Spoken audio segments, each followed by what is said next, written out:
Noviembre de 2008. Madrid, España. Librería El Corte Inglés de Callao.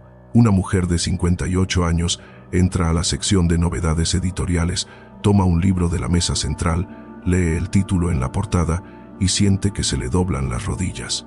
Es la hermana menor de Rocío Dúrcal. El libro se llama Mucho antes de dejarme.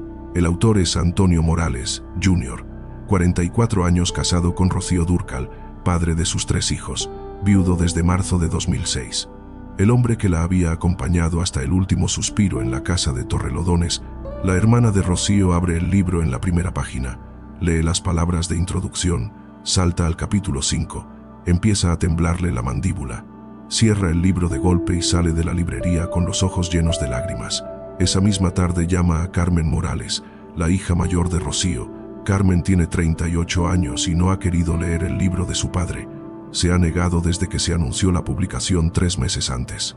Pero cuando su tía le lee por teléfono los pasajes del capítulo 5, Carmen se queda muda al otro lado de la línea. Después le pide a su tía que le lea el capítulo 7. Después, el 9.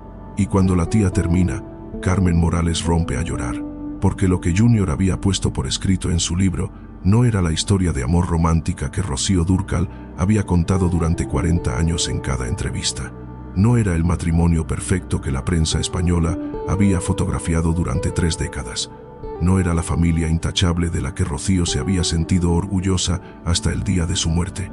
Era otra cosa. Antonio Morales, Jr., había esperado 2 años exactos después de la muerte de su esposa para publicar Las traiciones. Sabía que Rocío ya no podía defenderse. Sabía que sus hijos iban a leer aquellas páginas. Sabía que la prensa española iba a devorar cada capítulo. Y aún así lo escribió. Con detalles, con nombres, con confesiones que la Rocío Dúrcal del siglo XX jamás habría permitido que salieran de esa casa. Y todo esto lo hacía Junior, según los que lo conocían por dentro, con el hígado destrozado por el alcohol y las manos temblando durante la mayor parte del día. Porque el hombre que había traicionado a Rocío Dúrcal en vida y en muerte también se estaba destruyendo despacio con el alcohol desde el 25 de marzo de 2006, cuando su esposa cerró los ojos por última vez en aquella casa de Torrelodones. Ese libro le costó a Junior lo poco que le quedaba con sus hijos, y le abrió una guerra pública con la familia de Rocío que iba a durar hasta el día de su propia muerte, 6 años después. Pero para entender por qué Antonio Morales, Jr., escribió aquellas confesiones y por qué Rocío Dúrcal aguantó a su lado durante 36 años exactos a pesar de todo, hay que ir mucho más atrás, hasta el año 1965. Hasta un set de rodaje en Madrid donde una muchacha de 18 años, todavía virgen, todavía criada en los valores del franquismo católico, conoció a 2 integrantes de un grupo de música pop llamado Los Brincos, y se enamoró del hombre equivocado. Vámonos para allá. 4 de octubre de 1944, Madrid, España, barrio de 4 Caminos. En una casa modesta de la calle Bravo Murillo, doña María de los Ángeles de las Heras y don Teodoro de las Heras tienen a su segunda hija. Le ponen María de los Ángeles de las Heras Ortiz, pero en la casa, desde el primer día, la llaman de otra manera. Marieta.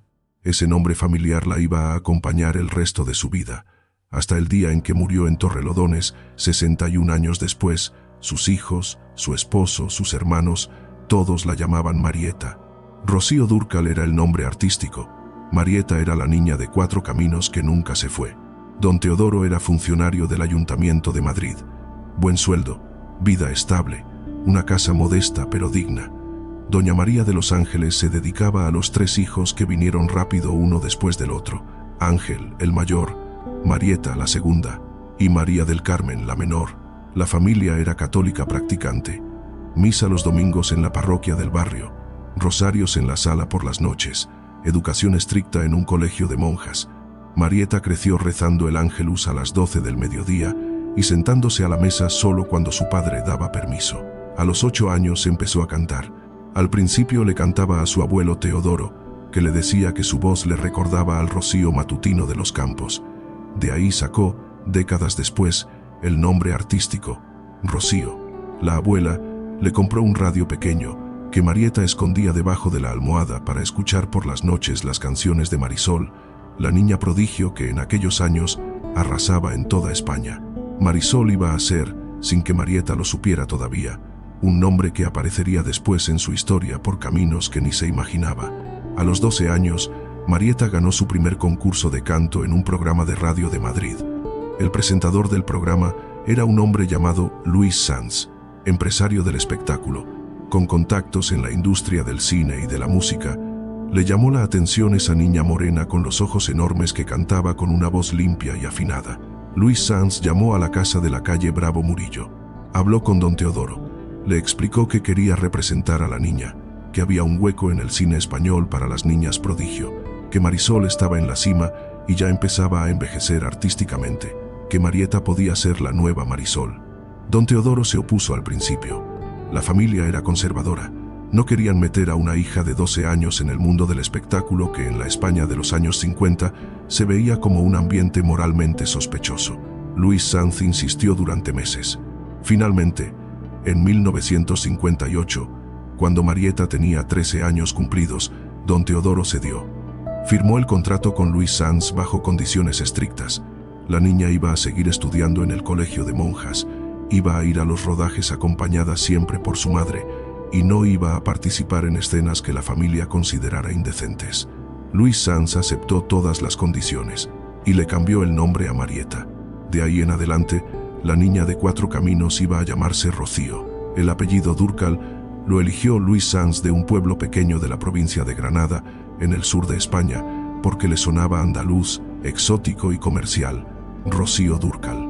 Ese nombre le pareció perfecto para el mercado del cine español que se estaba abriendo con las niñas prodigio. En 1961, Rocío Dúrcal estrenó su primera película. Se llamaba Canción de Juventud, dirigida por Luis Lucía. Ella tenía 16 años.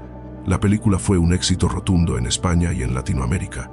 Se vendieron millones de entradas de cine en México, en Argentina, en Colombia, y Rocío Dúrcal se convirtió, casi de la noche a la mañana, en la nueva niña bonita del cine español.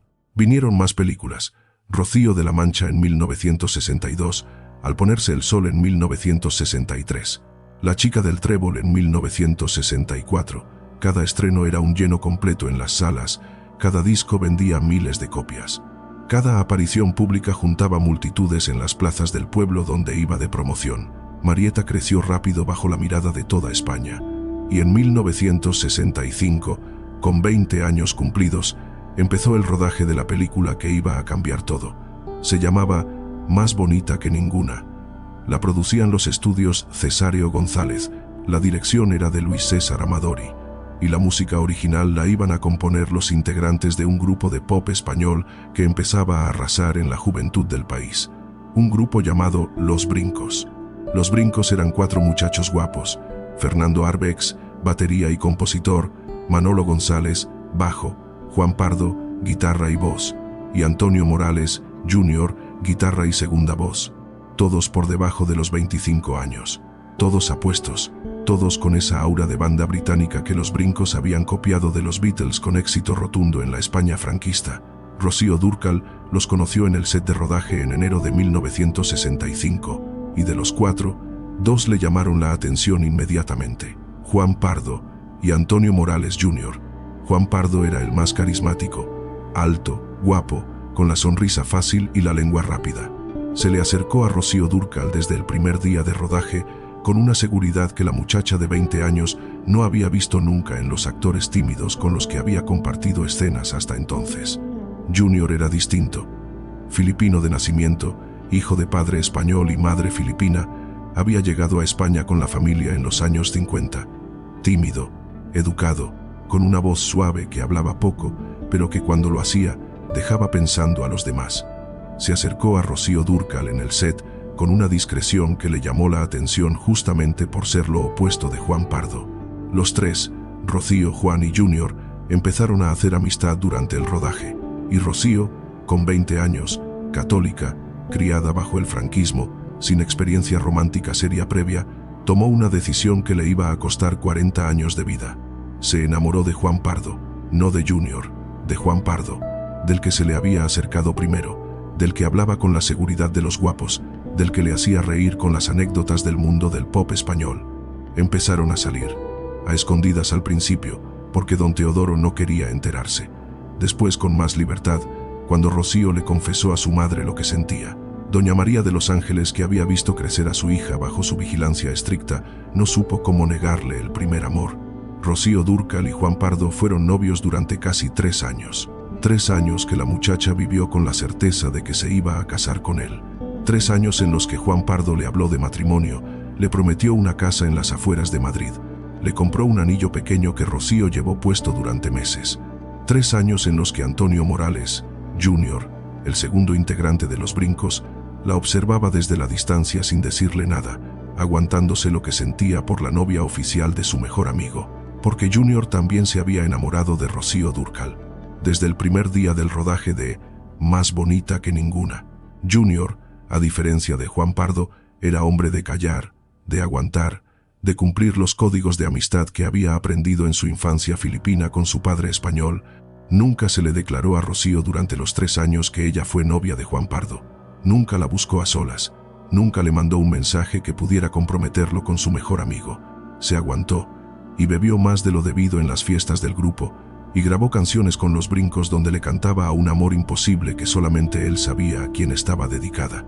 En 1968, Rocío Dúrcal y Juan Pardo rompieron. Nunca se supo exactamente por qué. La versión oficial que dio Juan Pardo décadas después fue que Rocío quería casarse ya y él prefería esperar. La versión de las revistas de la época hablaba de infidelidades de Juan Pardo con otras cantantes. La versión que Junior contó en sus memorias en 2008 fue distinta y muy poco romántica para el gusto de la familia Dúrcal. Junior escribió que fue Rocío quien tomó la decisión y que la razón principal, según le confesó ella misma años después, fue que Rocío ya sabía, desde hacía meses, que estaba enamorada de Junior y no de Juan Pardo, que había prolongado el noviazgo con Juan Pardo por respeto al mejor amigo de él, y que cuando ya no aguantó más, cortó la relación con la excusa del matrimonio para poder empezar, sin traicionar abiertamente los códigos, algo con Junior. Junior se enteró de esto meses después de la ruptura oficial, y cuando Rocío se le acercó en un ensayo del grupo, en octubre de 1968, y le dijo directamente que estaba enamorada de él desde el primer día del rodaje, Junior tomó una decisión que iba a marcar el resto de su vida. Traicionó a Juan Pardo, aceptó estar con Rocío, y unos meses después, cuando Los Brincos se separaron en 1969 por conflictos internos que la prensa española nunca terminó de entender, Juan Pardo dijo en una entrevista para la revista Lecturas una sola frase que se hizo famosa: "Las causas son las normales en estos casos. ¿Celos? Te repito que no". Nadie le creyó, porque en el mundo del pop español de los años 60 todos sabían lo que había pasado. Rocío Dúrcal se había ido con Junior, y Juan Pardo, el galán carismático que había sido su novio oficial durante 3 años, se había quedado sin la mujer y sin el mejor amigo en cuestión de meses. Rocío y Junior se casaron el 15 de enero de 1970 en el monasterio de San Lorenzo de El Escorial, una boda multitudinaria, con Aurora Bautista de testigo, con Lola Flores, El Pescailla, Carmen Sevilla en la lista de invitados, con periodistas de media Europa cubriendo el evento como si fuera una boda real de la casa Windsor. Rocío Dúrcal, 25 años, vestida de blanco riguroso; Junior, 26 años, en un frac que le había prestado un amigo porque él todavía no ganaba lo suficiente para comprarse ropa formal. 11 meses después nació Carmen Morales, la primera hija. Y así empezó el matrimonio que iba a durar 36 años exactos hasta la muerte de Rocío Dúrcal en Torrelodones. Un matrimonio que la prensa española y mexicana iba a fotografiar durante décadas como el modelo del amor perfecto en el mundo del espectáculo latino. Un matrimonio que Junior, cuando ya no estuvo Rocío para desmentirlo, iba a descuartizar por escrito, capítulo por capítulo, en las páginas de un libro que publicó en noviembre de 2008, 2 años después del entierro, cuando ya nadie podía defenderla. Porque adentro de aquella familia perfecta que la prensa fotografió durante 36 años, según Junior mismo confesó en sus memorias, había pasado de todo: infidelidades del marido, adicciones ocultas, un embarazo perdido que Rocío jamás contó públicamente, un conflicto con Juan Gabriel por dinero, una pelea silenciosa con el productor Luis Sanz sobre la carrera de Rocío que duró décadas, y una relación de pareja que se sostenía, cada vez más, sobre el alcohol que Junior empezaba a beber con desayuno, y sobre el silencio de Rocío Dúrcal, que aguantó todo callada durante 36 años porque, según le explicó a su hermana menor, una tarde de 1998 en la cocina de Torrelodones, ella había firmado un pacto ante los ojos de Dios en el monasterio de San Lorenzo de El Escorial. Y los pactos, para las mujeres criadas bajo el franquismo católico como Marieta de las Heras Ortiz, se sostenían hasta la muerte, aunque el hombre al lado se estuviera muriendo despacio con la botella en la mano, aunque los hijos ya empezaran a preguntarse qué pasaba dentro de aquella casa, aunque la prensa española, cada vez con más frecuencia, publicara fotos de Junior saliendo de bares del centro de Madrid a horas raras con el paso cansado de los alcohólicos avanzados. Enero de 1970. Monasterio de San Lorenzo de El Escorial. Rocío Dúrcal camina hacia el altar vestida de blanco con la mano de don Teodoro en el brazo. En el altar la espera Antonio Morales Jr., con un frac prestado que le queda ligeramente grande de los hombros. La ceremonia dura 40 minutos. Los recién casados salen del monasterio bajo una lluvia de arroz. Y esa misma tarde, en el banquete que se hizo en un restaurante de Madrid, Junior tomó 9 copas de champán y 3 de coñac. Fue el primer aviso. Rocío no le hizo caso. Todos los novios se emborrachan el día de la boda, pensó, y le llevó a Junior un vaso de agua y un pañuelo húmedo cuando le vio los ojos vidriosos. 9 meses después nació Carmen Morales. Rocío tenía 26 años cumplidos. La niña llegó al mundo en una clínica privada de Madrid en diciembre de 1970. Rocío suspendió una gira de un mes por Latinoamérica para cuidarla. Rechazó 3 películas. Le dijo a Luis Sanz, su representante, que iba a tomarse un año completo lejos de los escenarios para dedicarse a la maternidad. Luis Sanz aceptó a regañadientes. Junior, mientras tanto, seguía intentando sostener su propia carrera musical. Los brincos ya no existían. Juan Pardo no le hablaba desde el matrimonio con Rocío. Los otros 2 integrantes del grupo se habían dispersado. Junior intentó lanzarse como solista con un dúo llamado Juan y Junior primero, y después con producciones en solitario que jamás alcanzaron el éxito que había tenido con los brincos en los años 60. Y ahí empezó lo que iba a durar toda su vida. Junior se sintió opacado por la carrera de Rocío desde el primer año de matrimonio. Rocío llenaba estadios. Junior cantaba en salas medianas. Rocío firmaba contratos millonarios con RCA Víctor. Junior grababa discos que no llegaban a las 5.000 copias vendidas. Rocío salía en las portadas de todas las revistas de España y de México. Junior aparecía en las páginas interiores solamente cuando la nota principal era sobre su esposa. Un hombre con más carácter habría celebrado el éxito de la mujer. Junior lo asumió como una humillación. En 1973 nació Antonio Morales de las Heras, el segundo hijo. Ese mismo año Rocío empezó a grabar en México. La disquera Ariola le ofreció un contrato para un disco entero de canciones rancheras. Ella nunca había cantado rancheras. Era una cantante pop española. Pero un compositor mexicano que apenas empezaba a hacerse famoso le mandó 3 canciones grabadas en un cassette y Rocío las escuchó en el estudio de Ariola en Madrid una tarde de septiembre. El compositor se llamaba Alberto Aguilera Valadez. Firmaba como Juan Gabriel. Rocío Dúrcal escuchó las 3 canciones. Las escuchó una segunda vez, las escuchó una tercera vez, y le dijo al productor de Ariola que aceptaba grabar el disco entero solamente si podía trabajar directamente con ese muchacho mexicano. En noviembre de 1973, Rocío Dúrcal voló a la Ciudad de México por primera vez para conocer a Juan Gabriel. Se vieron en un estudio de grabación de la colonia Roma. Juan Gabriel tenía 23 años y estaba en el principio de su carrera. Rocío tenía 29 y ya era una estrella consolidada en toda España. Se abrazaron como si se conocieran de toda la vida. Juan Gabriel le tocó las 3 canciones en un piano vertical del estudio. Rocío cantó por encima. Los técnicos que estaban en la cabina de grabación se quedaron paralizados. Sabían que estaban delante del principio de algo grande. El disco se grabó en 4 sesiones y salió a la venta en marzo de 1974. Se llamó Rocío Dúrcal canta a Juan Gabriel y vendió 2 millones de copias en México en el primer año. Después vinieron otros discos. Rocío Dúrcal canta a Juan Gabriel volumen 2, volumen 3, volumen 4. Cada nuevo álbum superaba las ventas del anterior. México adoptó a Rocío Dúrcal como si fuera mexicana. Le pusieron un apodo que la iba a acompañar el resto de su vida, la española más mexicana. Y en Madrid, mientras Rocío firmaba millones de discos vendidos en el extranjero, Junior seguía intentando sacar adelante su carrera de cantante solista, con resultados cada vez peores. Los discos ya no se vendían. Los contratos de televisión se acababan. Las galas se hacían más pequeñas y más pobres. Y en abril de 1974, después del nacimiento del segundo hijo, Junior tomó una decisión que Rocío celebró en público y sufrió en privado. Junior anunció que dejaba la música profesional para dedicarse a la familia, que iba a ser el padre presente que él nunca había tenido en su infancia filipina, que iba a cuidar a los 3 hijos que iban llegando, que iba a apoyar la carrera de Rocío desde la casa mientras ella recorría el mundo. La prensa española elogió a Junior por la decisión. Los amigos íntimos, en cambio, según contaría uno de ellos décadas después, en una entrevista con la revista Vanity Fair, sabían la verdad. Junior no había dejado la música por amor a la familia.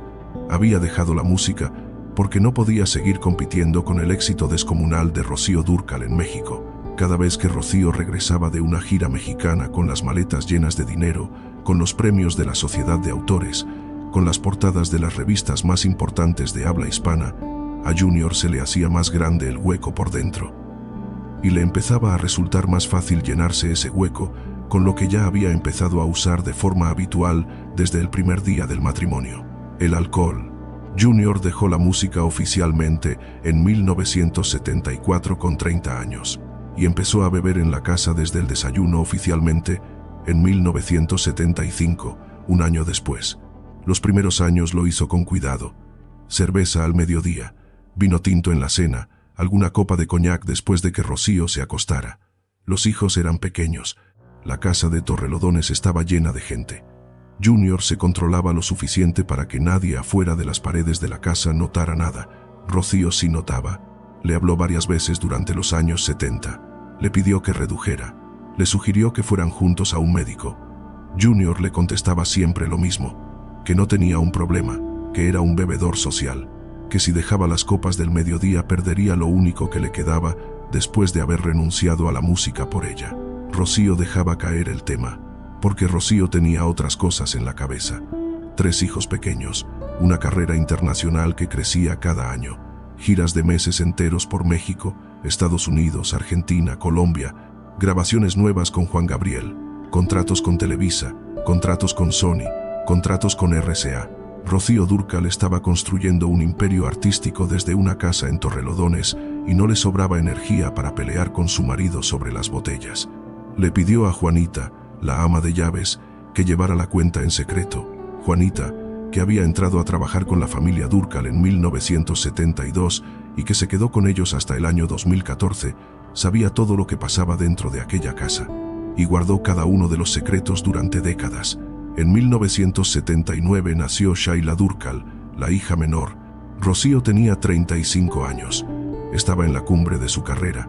Junior tenía 36 y ya empezaba a subir 2 tallas de ropa por el líquido acumulado en el hígado. Y en algún momento de finales de los años 70, según Junior mismo confesaría 30 años después, en las memorias de 2008, pasó algo que rompió la confianza del matrimonio para siempre. Junior le fue infiel a Rocío Dúrcal. Nunca reveló el nombre completo de la mujer en las memorias. Solamente escribió una inicial y la describió como una periodista de televisión española que había entrevistado a Rocío en varias ocasiones y que se había convertido, sin que Rocío lo supiera, en amiga íntima de Junior durante los largos viajes de la esposa a México. La relación duró casi 2 años. Se veían en un piso pequeño que Junior había rentado en la colonia de Chueca, en Madrid. Junior salía de la casa de Torrelodones diciendo que iba a reuniones con productores de televisión. En realidad se iba al piso de Chueca con la periodista. Después regresaba a la casa oliendo a colonia distinta y a alcohol. Rocío lo supo desde el primer mes. Se lo dijo el propio Juan Gabriel en una llamada telefónica desde México. La periodista era conocida en el mundo del espectáculo. Un amigo común había visto a Junior salir del piso de Chueca con ella. Juan Gabriel le pasó la información a Rocío por respeto a la amistad de casi 2 décadas que los unía. Rocío escuchó a Juan Gabriel al otro lado del teléfono. Le agradeció la información, colgó y no confrontó a Junior esa noche, ni la siguiente, ni el mes entero que vino después. Aguantó, como había aguantado el alcoholismo, como había aguantado la mediocridad musical del marido, como aguantaba, cada año, La lista de cosas que se rompían dentro de aquella casa de Torrelodones que la prensa española fotografiaba como la familia perfecta. Solamente le pidió una cosa al mismo Juan Gabriel esa madrugada, antes de colgarle el teléfono: que jamás mencionara la infidelidad delante de nadie más, ni delante de los hijos, ni delante de la prensa, ni delante de la familia de ella, que aquello se quedara entre los dos. Juan Gabriel lo prometió, y cumplió la promesa hasta el día de su propia muerte en agosto de 2016, 10 años después de la muerte de Rocío. La infidelidad con la periodista terminó en 1981. Junior le dijo a Rocío una noche cualquiera, después de la cena, que había cortado una relación que había tenido con una mujer y que le pedía perdón. Rocío le contestó con 4 palabras que Junior recordaría hasta el día que se murió: ya lo sabía, Antonio. Se dieron la espalda en la cama y siguieron durmiendo juntos 36 años más.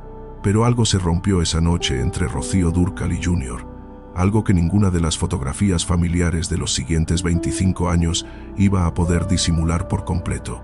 Rocío empezó a viajar más, a México, a Estados Unidos, a Argentina, a Colombia.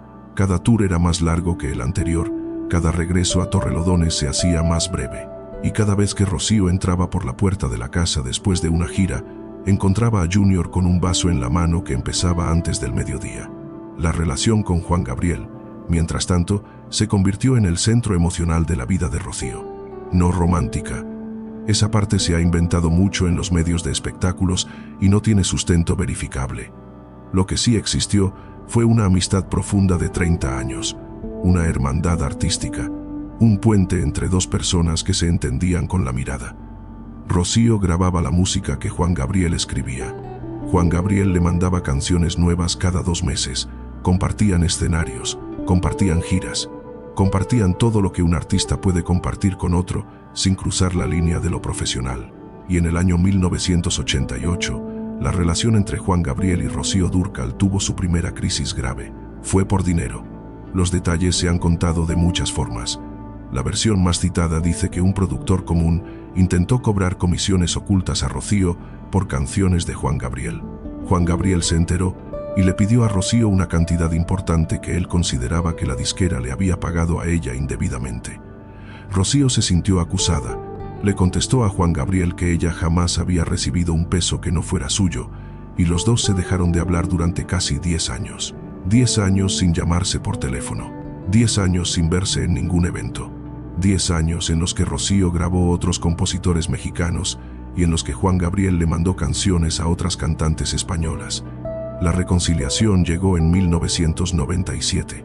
En un concierto que Juan Gabriel dio en Madrid, Rocío apareció sin avisar en el camerino después de la última canción. Juan Gabriel se levantó del sillón donde estaba secándose el sudor. Se abrazaron sin decirse una sola palabra y salieron juntos al escenario ante 25.000 personas a cantar Amor Eterno a dúo por primera vez en más de una década. Esa canción, que Juan Gabriel había escrito años antes en homenaje a su madre muerta, se convirtió esa noche también en el himno de la amistad reencontrada y en el pronóstico, sin que ninguno de los dos lo supiera todavía, de lo que iba a pasar entre los dos en los años que venían. Porque en el año 2001, 4 años después de aquella reconciliación en Madrid, Rocío Dúrcal recibió el diagnóstico que iba a cambiar los últimos 5 años de su vida: cáncer de útero. Se lo comunicó un médico especialista en el Hospital Ruber de Madrid una tarde de abril. Rocío tenía 56 años, Junior tenía 57, los hijos tenían 30, 28 y 21. La casa de Torrelodones estaba en pleno esplendor, y en el pecho de Rocío Dúrcal se acababa de instalar la certeza de que le quedaba poco tiempo por delante. Rocío tomó una decisión esa misma tarde, sentada en el coche que la llevaba de regreso a la casa. No le iba a decir a Junior, no todavía, porque sabía que Junior, en el estado en que estaba, con el alcoholismo avanzado, con la depresión permanente, con la incapacidad de sostener una emoción difícil sin destruirse por dentro, no iba a poder cargar la noticia, y necesitaba cargarla ella sola primero, al menos unos meses, al menos hasta encontrar la forma de decírselo sin destruirlo. Le pidió al médico confidencialidad absoluta. El médico se la concedió, y Rocío Dúrcal empezó a tratarse el cáncer en secreto durante los primeros 8 meses de la enfermedad, sin que Junior ni los hijos supieran nada, aparentando ante ellos que las citas médicas que hacía cada 2 semanas eran chequeos rutinarios de la voz y de la garganta. Aguantó 8 meses ella sola. 8 meses de quimioterapia recibida a escondidas en clínicas discretas de Madrid. 8 meses de vómitos escondidos en el baño principal de la casa. 8 meses de pelucas encargadas a París para tapar la caída del cabello. 8 meses de sonrisas en cada cena familiar, mientras por dentro se le desmoronaba lo que le quedaba de vida. Y cuando por fin se lo dijo a Junior, en diciembre de 2001, durante una cena de Nochebuena en Torrelodones, Junior reaccionó exactamente como Rocío había previsto. Se derrumbó, se hincó frente a ella en la sala principal, delante de los 3 hijos que acababan de escuchar la noticia sin haberla escuchado antes tampoco. Le tomó las manos. Le juró que iba a dejar de beber para siempre a partir de esa misma noche. Le juró que iba a cuidarla durante todo el proceso. Le juró que no la iba a soltar hasta el último día. Rocío le acarició la cabeza y le dijo 4 palabras que reveló Junior en las memorias de 2008. Sí vas a beber, Antonio. Sabía a su marido de memoria. Sabía que el juramento de Nochebuena no iba a durar más allá de la primera semana de enero. Sabía que Junior, en el momento en que la enfermedad avanzara, iba a agarrarse todavía más fuerte a la botella. Y sabía, sobre todo, que iba a ser ella, incluso enferma, incluso con el cáncer avanzado, quien iba a terminar cuidando a Junior en los años que le quedaran de vida. Y así fue. Junior no aguantó ni 12 días sin beber. El 6 de enero de 2002, día de los Reyes Magos, Rocío lo encontró en la cocina de Torrelodones a las 7 de la mañana con una botella de vino tinto medio vacía en la mano. Le preguntó desde cuándo estaba levantado. Junior le contestó, con la voz arrastrada por el alcohol, 2 palabras. Desde ayer. Rocío no le dijo nada más. Le quitó la botella. Se la llevó a la despensa, puso la cafetera y siguió preparando el desayuno de los Reyes Magos como si aquello fuera cualquier mañana normal de enero, con el cáncer avanzándole por dentro, con las quimioterapias cada 2 semanas, con la certeza de que su marido, hincado apenas 2 semanas antes prometiéndole cuidarla, no iba a ser capaz de cuidarse ni siquiera a sí mismo. Los siguientes 5 años iban a ser los más duros de la vida de Rocío Dúrcal, y los más asquerosos, según Junior mismo escribiría 2 años después de que ella muriera, en el libro que iba a publicar en noviembre de 2008, cuando ya no hubiera nadie en Torrelodones que pudiera desmentirlo. Un libro donde le iba a contar al mundo, capítulo por capítulo, todas las traiciones que había cometido durante los 36 años de matrimonio con la mujer que lo había cuidado hasta el último suspiro en su propia cama. 25 de marzo de 2006. Casa de Torrelodones, Madrid, 7:15 de la tarde. Rocío Dúrcal apenas puede respirar. Está en la cama de la habitación principal, con los 3 hijos sentados alrededor. Junior está a los pies de la cama con un vaso de agua en la mano y los ojos rojos por el llanto y por lo que había bebido esa misma tarde, antes de que empezara el final. Rocío levanta la mano derecha con esfuerzo. Le hace una seña a Shaila, la hija menor, para que se acerque. Shaila tiene 27 años. Se sienta al borde de la cama, le acerca el oído a la boca de su madre. Rocío le susurra 7 palabras.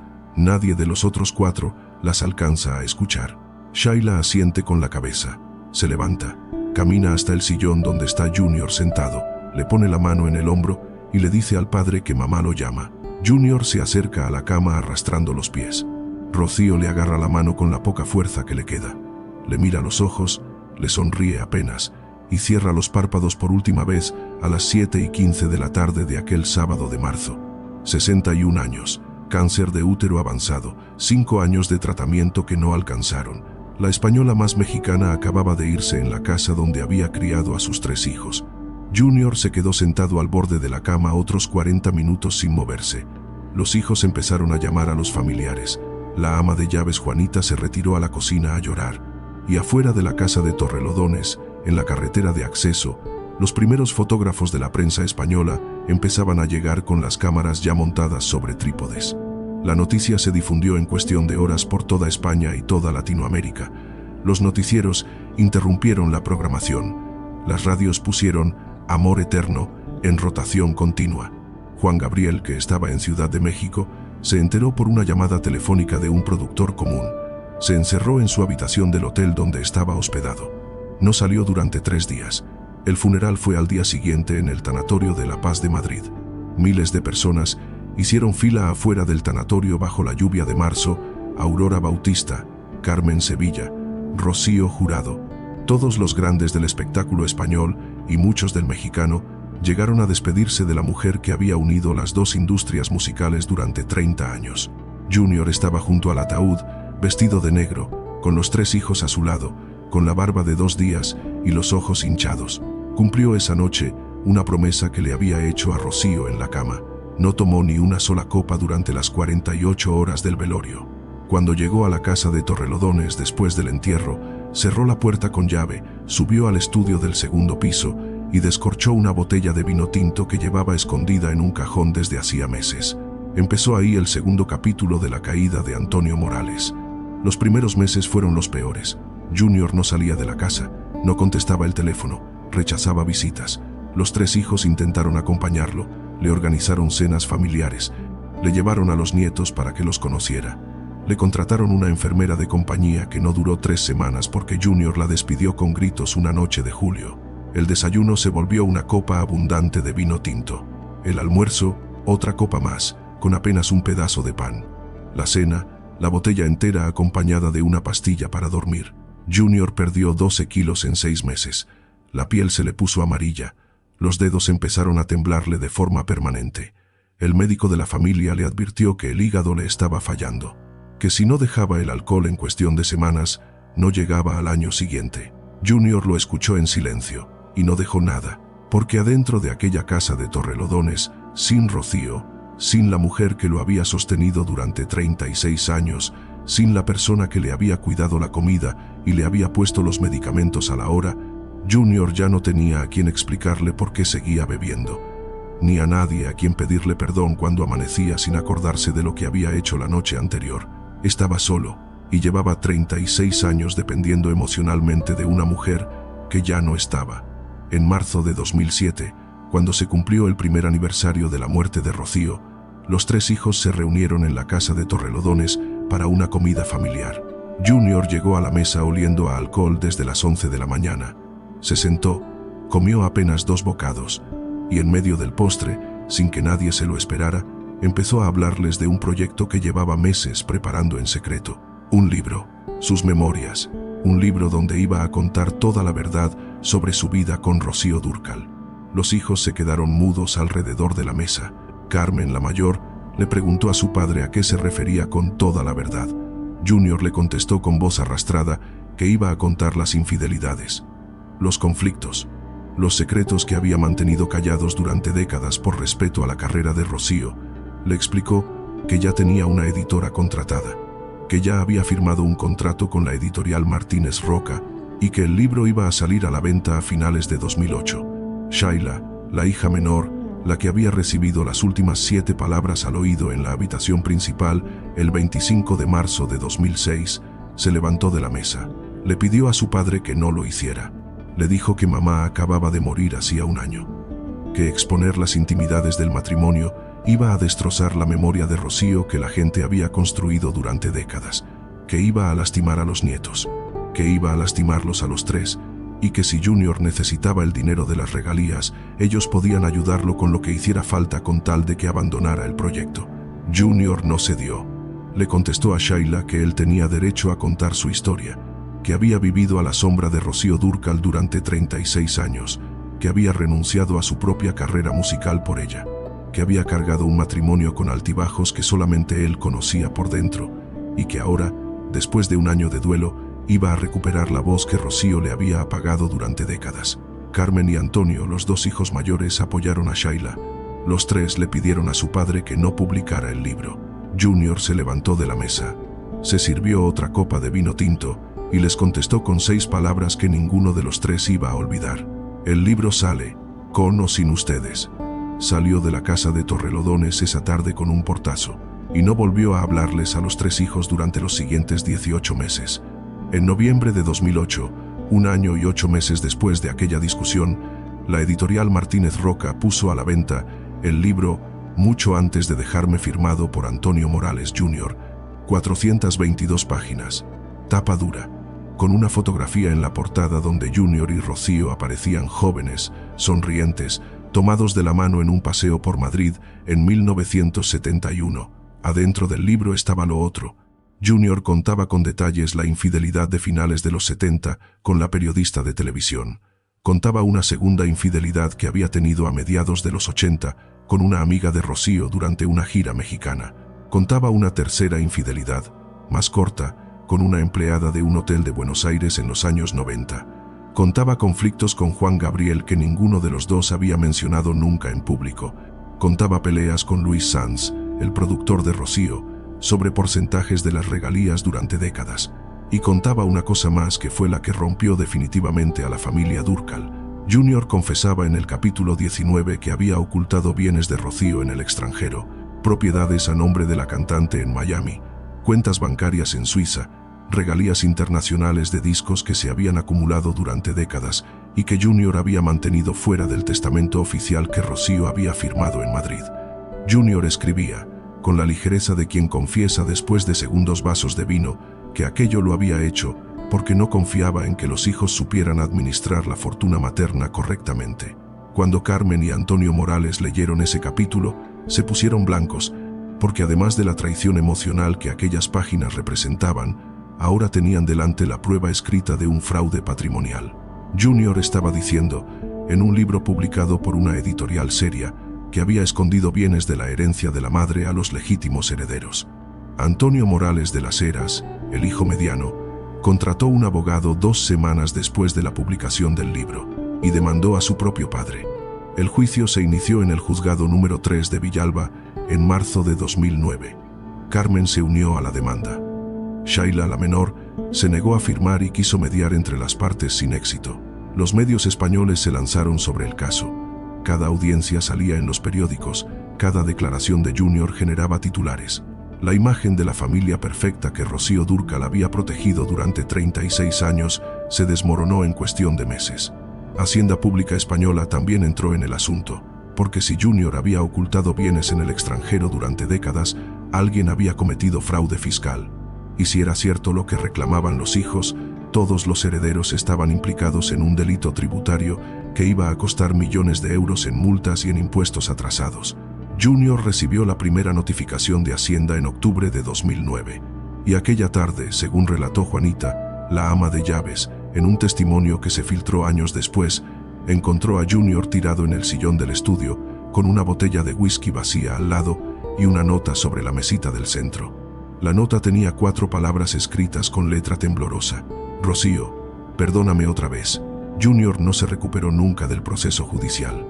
Los años 2010, 11, 12, 13 los pasó encerrado en Torrelodones bebiendo cada día más. Fue ingresado 2 veces en la clínica Tecnon de Madrid para desintoxicaciones fallidas. La primera vez, en 2009, salió después de un mes prometiendo dejar el alcohol. Recayó en menos de 2 semanas. La segunda vez, en 2012, salió con el hígado tan destruido que los médicos le dijeron a Shaila, en privado, que su padre tenía menos de 2 años de vida. Shaila fue la única de los 3 hijos que se acercó a Junior durante aquellos años. Carmen y Antonio mantuvieron la distancia hasta el año 2011, cuando Carmen se casó con Óscar Lozano en una ceremonia pequeña de Madrid. Junior asistió a la boda con el permiso de Shaila. Estaba delgadísimo, la ropa le quedaba grande, le temblaban las manos, pero se aguantó las copas durante toda la ceremonia. Y al final de la cena, en el brindis a los novios, se levantó con una copa de agua en la mano y les pidió perdón a los 3 hijos delante de todos los invitados con una frase corta que quedó grabada en video. Nuestra lucha ha sido inútil y absurda. Carmen se acercó a abrazarlo esa noche. Antonio se acercó también, y por primera vez en 4 años, los 3 hijos y el padre volvieron a estar juntos en una mesa sin abogados de por medio. Junior firmó, poco después de aquella boda, un acuerdo extrajudicial con los 3 hijos donde reconoció las propiedades ocultas y aceptó incluirlas en la herencia de Rocío. Los hijos retiraron la demanda. Hacienda Pública Española llegó a un arreglo con la familia por los impuestos atrasados y las aguas volvieron parcialmente a su cauce en la primavera de 2012. Pero el hígado ya estaba destruido. El 15 de abril de 2014, el jardinero de la casa de Torrelodones llegó a las 9 de la mañana para hacer el trabajo semanal del jardín. Tocó la puerta principal. Nadie contestó. rodeó la casa por el sendero de tierra hasta la entrada trasera.